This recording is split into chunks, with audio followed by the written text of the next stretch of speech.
saya bisa ngeluarin laser dari telunjuk saya dan tiba-tiba orang mental. Saya nggak mau kayak begitu.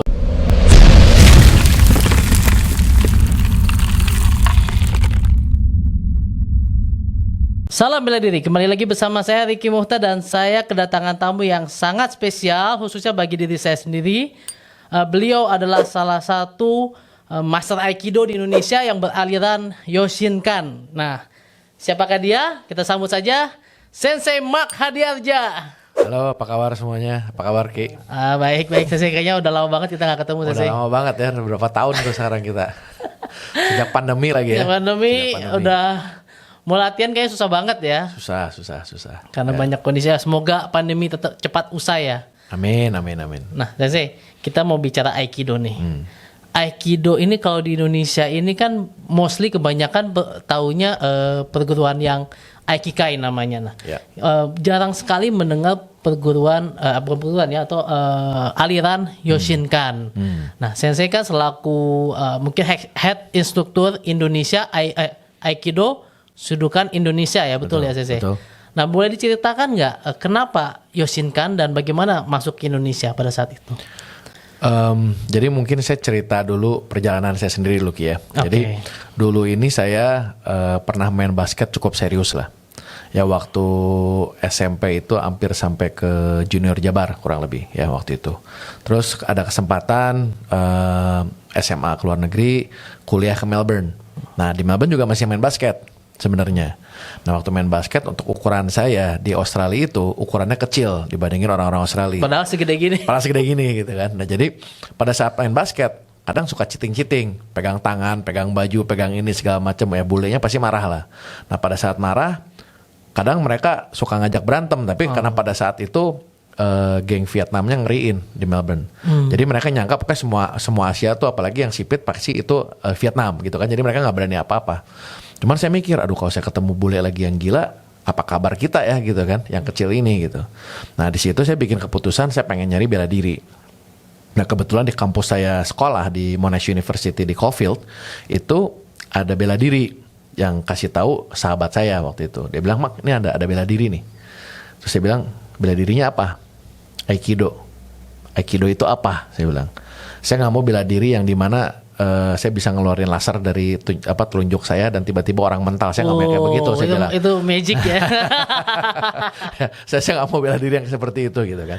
Jadi saya maunya bela diri yang benar-benar praktikal. Saya bilang gitu. Ya, yang saya bisa langsung pakai. Dia bilang datang dulu. Dia bilang gitu. Ya udah, terus saya akhirnya datang ke sana ke kampus karena atlet basket masih muda ya waktu itu umur 19-20 tahunan. Udah gitu kebetulan gurunya cewek ya.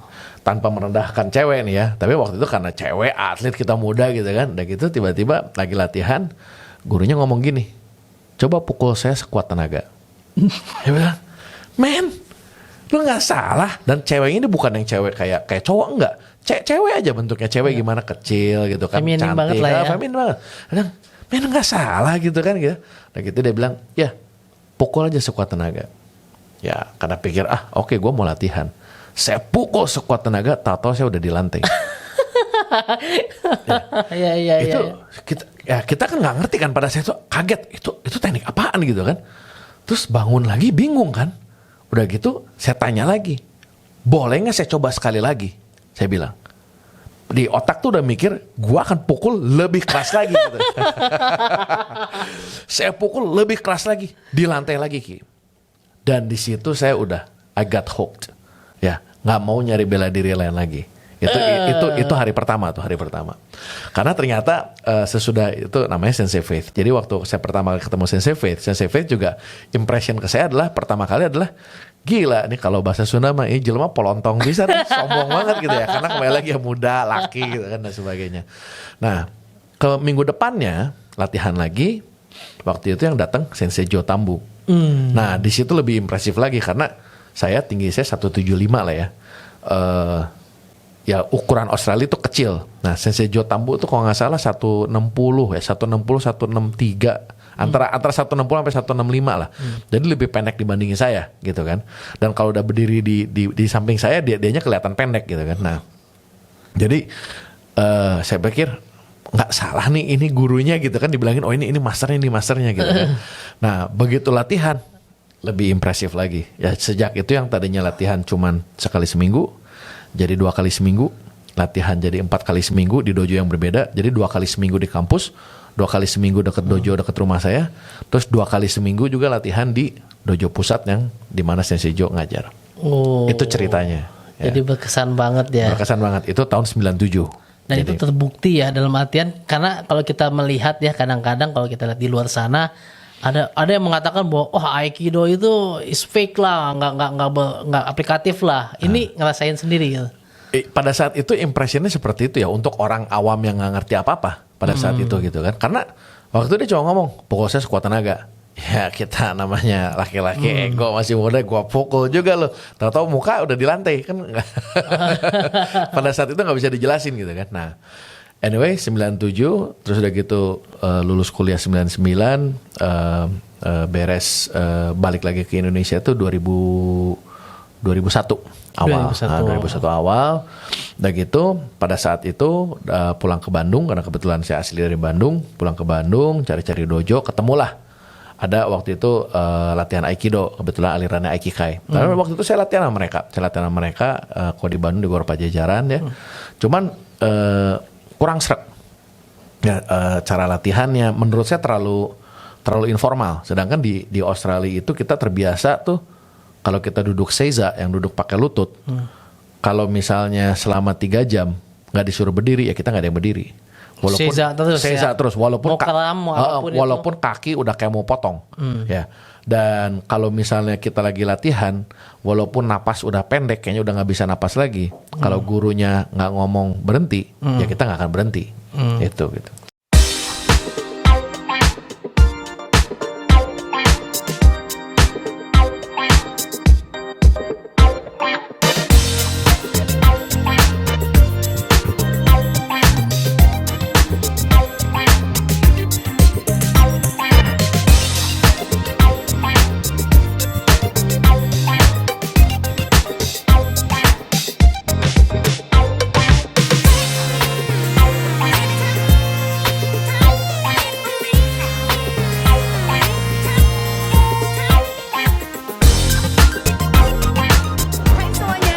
Nonton video kita tanding di OS TV. Jangan lupa like, subscribe, and comment. Thank you. Ya buat semuanya ini untuk anak-anak karate karena ini bermanfaat semua ilmunya. Jangan lupa subscribe channelnya OS TV Channel buat anak karate semuanya. Gaspol keren banget. Like and comment share. Gaspol. Jadi latihan di situ nggak pas gitu ya? Ya jadi nggak pas karena yang tadi saya bilang bahwa si attitude latihannya beda gitu kan. Nah, akhirnya saya waktu itu ada seminar lagi di Australia, saya balik ke Australia, udah gitu ngobrol sama Sensei Jo, terus Sensei Jo bilang, saya ngomel lah, curhat sama dia. Dia bilang gila, saya nyari Yoshinkan style punya Aikido untuk latihan di Indonesia susah banget. Ya cari ke sini salah, cari ke situ nggak ada, cari ke sini nggak ada gitu. Terus akhirnya dia ngomong, ya kalau gitu kamu kenapa nggak buka sendiri aja? Nah, saya waktu itu baru dan 1 kan. Saya bilang nggak salah, saya bilang gitu kan. Buka aja dia bilang. Ya kenapa enggak? Dia bilang gitu. Terus akhirnya saya pulang, saya mikir, ya udah deh, saya coba-coba latihan. Jadi saya coba-coba latihan mulai dari kebun rumah, kebun rumah orang tua saya kan. Ngumpulin teman-teman, latihan segala macam. Udah gitu ngegedein, udah gitu waktu itu punya uang tuh beli matras dari kamu Ki ya. Matras pertama dari kamu tuh. Angkut sendiri ke atas ya. 8x8 ya, 8x8 64 biji itu. Bikin, beli, taruh di garasi. Waktu itu jadi mulai latihan dari garasi. Nah dari garasi itu berkembang segala macam, terus ada kesempatan pindah ke tempat fitness. Itu di daerah Dago di Bandung. Dan disitulah kita mulai latihannya itu. Nah berjalan terus segala macam, orang silih berganti, keluar masuk dan sebagainya. Nah tahun 2002 saya ke Australia lagi, ya latihan lagi, ngobrol-ngobrol sama Sensei Jo. Terus saya ngomong, Sensei ini udah ada nih beberapa murid, saya bilang gitu kan. Dan udah ada yang latihan nih, tapi kita ruangannya kecil, bla bla bla dan sebagainya gitu kan. Pada saat itu kita ngomongnya dojonya dojo Niagara Falls. Soalnya kalau hujan gede kayak Niagara Falls gitu, kayak air terjun gitu kan. Karena antara atap sama talangnya rasionya kekecilan talang. Jadi begitu hujan besar tuh banjir udah dojo tuh kan. Nah, anyway, gitu dia ngomong, ini 2002 November. Dia bilang, "Mark, kalau gitu 2003 kamu nge-host saya aja," dia bilang, di Indonesia. Terus saya bilang, kan di Yoshino Aikido kita terbiasa pakai kata-kata os, gitu kan. Saya bilang, os? Osnya pakai tanda tanya. Nggak bisa ngomong enggak, nggak bisa ngomong iya juga, karena bilang kan os. Udah gitu dia bilang, nanti kamu bikin seminar aja, dia bilang gitu. Jadi kita bisa ngasih tahu ke publik Yoshino Aikido itu seperti apa. Di situ pada saat itu saya nggak ada pengalaman untuk bikin seminar, bikin event juga. Bikin event nggak ada pengalaman, ya? belum ada, nggak ada pengalaman Ki. Jadi selama itu saya cuman karena saya sering banget di dojo di Australia, cuman ngelihat doang. Tapi belum pernah berpartisipasi dalam arti dikasih tanggung jawab sebagai panitia atau lu megang seksi ini ya, seksi ini nggak pernah. Tapi cuman melihat doang. Waktu itu saya biasanya yang disuruh-suruh, misalnya tiba-tiba nganggur, ambil mobil, anterin ini. Cuma gitu doang. Gitu. Atau lagi diem, coba lu gini-gini, cuma gitu doang gitu. Jadi backupnya gitu, backupnya banget gitu kan. Nah, dan gitu pada saat itu saya juga jawab, Os, udah gitu dia bilang, oke, jadi ya. Os, ya oke. Jadi itu November, Desember, Januari, Februari dia datang. Jadi saya punya persiapan 3 bulan. Pada saat itu begitu nyampe Indonesia, Desember, saya bingung. Saya harus ngapain? Ini tahun 2002 ya. 2002. Secara notabene tidak ada tuh yang namanya Instagram, ya tidak DVD dan sebagainya. Masih sistemnya VCD, men. Kita nonton tuh masih VHS, ya. Waktu itu saya kebetulan bawa pulang karena saya sering ngerekam. Jadi waktu itu dulu tuh kalau ngerekam, ini untuk anak-anak milenial nih ya, yang nggak ngerti ya. Kebayang ribetnya kita kalau mau ngerekam itu ada VHS, mesin ke-1, mesin ke-2, colok sini, rekam sini. Harus seperti itu, VHS ke VHS gitu kan. Nah biasanya harus minjam si alat keduanya itu kan. Nah jadi saya punya beberapa videotape VHS saya bawa pulang ke Indonesia. Nah pas Desember kebetulan ada murid saya yang dia itu skripsinya mengenai video editing. Ya. Nah terus saya waktu itu minta tolong, bisa nggak kamu editin? Jadi dia bikin kompilasi video Jotambu Sensei pada saat itu. Dibikin keren banget dan kebayang ya prosesnya pada saat itu. Kenapa orang-orang bule ngomong you have to cut the video. Seriously you gotta cut the video karena benar-benar manual, bukan digital di sini upload terus tinggal pilih enggak. Ini dari VHS loh. Harus dikonversi dulu ke digital.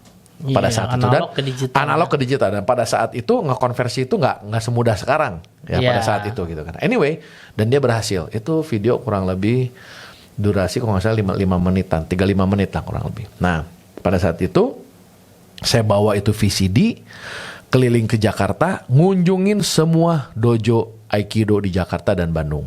Ya, semua black belt saya sebut sensei. Saya nggak peduli mau rankingnya apa, pokoknya dia sensei nggak sensei, saya sebut sensei, saya bilang sensei. Tujuan saya di sini mau silaturahmi.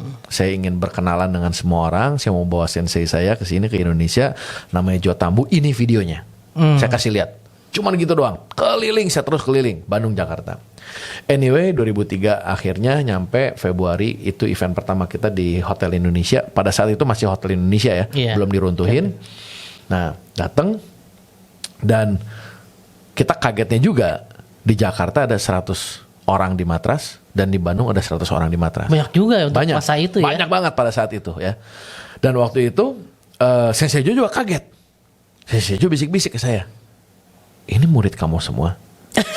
Saya bilang, bukan Sensei, saya bilang. Lah, murid kamu yang mana? Itu yang di pojok tuh 1-2 orang, saya bilang gitu. Ini sisanya siapa? Ini orang-orang Aikikai, saya bilang gitu. Wah, kok bisa semuanya mau datang? Ya well, saya bilang, saya ceritain proses saya. Saya bawa video gini-gini, dia keketawaan gitu kan. Dan akhirnya ya kita latihan lah. Karena emang ajangnya ajang silaturahmi. Malah ada beberapa orang yang waktu itu banyak ngebantu. Ya, shout out ke ini Merdi Murti Sensei ya. Yang udah ngebantuin dari zaman waktu itu 2003. Beliau waktu itu masih kuliah di Unpar. Coba. Saya masih kuliah di Unpar. Dan sampai sekarang kita masih hubungan baik ya. Dan masih suka latihan bareng. Dan pada saat itu buat Sensei Joe Tambu juga waktu itu nggak make sense. Kok lu bisa? Ya seperti itu gitu kan. Dan disitulah mulai perjalanan Aikido, Yoshinkan Aikido di Indonesia gitu. Jadi kalau dilihat itu sebenarnya dari 2000-an udah masuk Indonesia ya. Betul. Tahun 2000-an itu 2001 lah. 2001 udah masuk. Pada saat saya pulang itu boleh dibilang Yoshinkan mulai pelan-pelan diintroduce ke orang-orang Indonesia. Ya 2001 masuk Indonesia. Saat itu udah ada dojo lain belum? Yoshinkan Yoshinkan. belum ada. Belum ada ya. Belum ada. Dan ya karena kesulitan sendiri kan mencari. Betul. Ya. Jadi pada saat itu kalau saya ngedengar sejarahnya dari orang-orang Aikikai, sebenarnya makanya kita nggak pernah ngomong bahwa Aikido Shodokan Indonesia atau saya pribadi adalah orang Yoshinkan pertama, nggak. Karena pada saat itu ada, saya lupa namanya Pak siapa, beliau dulu itu pada saat student exchange dengan Jepang, secara ceritanya ya, bahwa beliau satu-satunya orang yang belajar di Yoshinkan Aikido. Cuman waktu beliau pulang, beliau nggak buka dojo ataupun nggak latihan Yoshinkan sistem. Dan kayaknya pada saat itu juga antara Aikikai dan Yoshinkan itu tidak ada perbedaan sistem, hampir mirip-mirip sebenarnya. Makanya kan kalau nggak salah kalau di sejarahnya di Honbu Dojo Aikikai itu tidak ada kata-kata bahwa Yoshinkan itu sebenarnya kayak organisasi yang berbeda pada saat itu.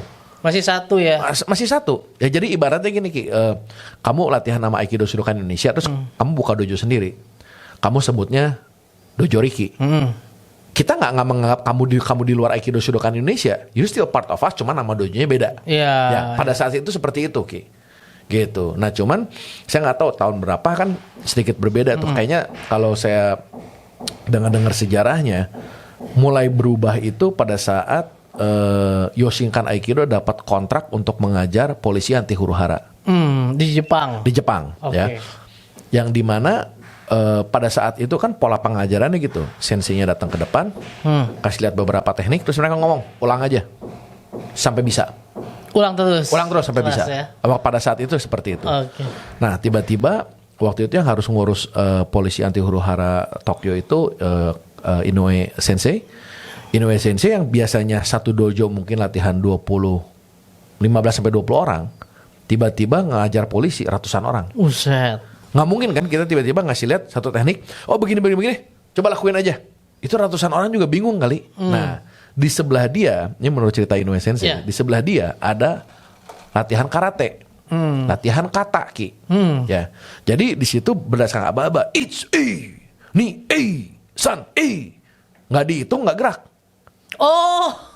Ngerti nggak? Nah, Iya. jadi dia mikir, oh ini kayaknya metode yang bagus. Ya. Untuk bisa ngelatih orang segitu banyaknya. Mulailah berubah dari isi sistem Yoshinkan Aikido. Jadi Inoue Sensei sama kalau nggak salah waktu itu namanya Kushida Sensei bikin blueprintnya, diajukanlah ke Goso Shioda. Nih kita punya basic teknik ini, kita bikin namanya begini, Kihon dosanya ya. Nanti akan berkembang ke Kihon waza dan sebagainya. Inilah the most basic one. Sehingga makanya kita kan setiap kali latihan begitu, ich gerak. Iya, baru gerak. Nih baru gerak. Terus kita dibikin presisi kan. Sudutnya harus sekian.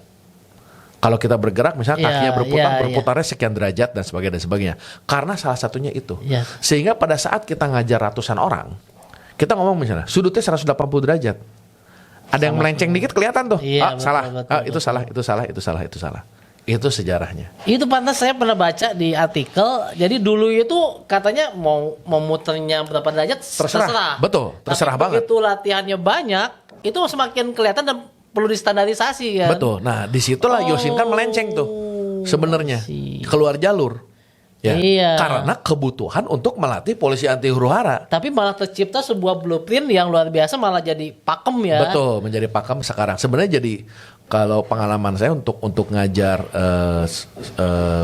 pemula itu jauh lebih mudah. Lebih mudah pakai itu. Jauh lebih mudah pakai itu karena Mantap. standarisasinya jelas. Iya, Gitu, betul. gitu. Ya. Cuman jeleknya apa? Jeleknya kalau kita lupa bahwa itu hanya basic, Yes. kita geraknya jadi kayak robot. Iya, bahkan Terlalu kaku. Iya, betul. Itu jeleknya, gitu. Jadi Pada- yang si instruktur ini yang fungsinya harus bisa menjembatani antara tadi yang pakem tadi dengan yang harusnya Aikido itu kan harusnya fluent. Harusnya seperti itu. Ya. Luar biasa, ini bagus sekali, menarik sekali. Nah, tapi kita akan bahas lebih banyak lagi tentang Yoshinkannya nih setelah ini. Nah, kita lihat dulu saksikan dulu yang satu ini.